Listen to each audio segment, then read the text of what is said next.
Hi guys, it's me Zarina Jaime. So ito on the way kami sa headquarters ng SM para mag-training. So ito, nandito na kami sa loob ng headquarters and dinidiscuss yung mga gagawin namin for OJT. Ayan, picture after mag-discuss.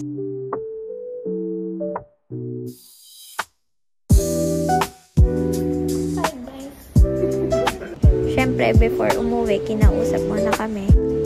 So, ito yung first day namin sa SM Manila to. So, ayun, by partner muna kami dyan nag-scan at encode. Nangangapa pa kami sa gagawin since first day. Pero enjoy naman, ayan, nakapagpahinga.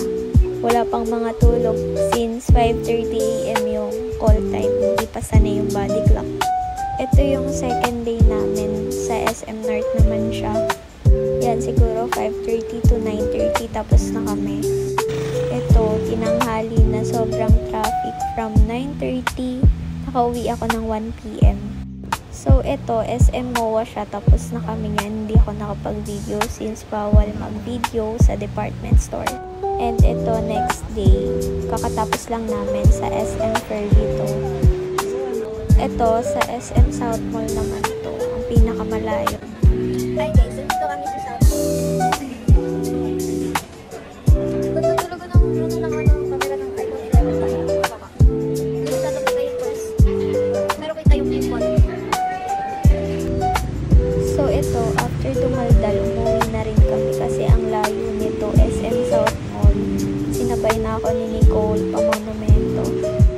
So, ito yung compilation ng break time namin. Ito yung last schedule namin sa SM Mega Mall. Nag-breakfast kami.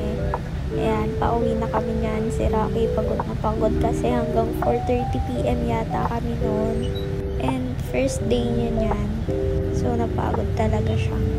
And ito, pinapunta kami sa SM headquarters para i-claim yung cash card namin. Sahod na!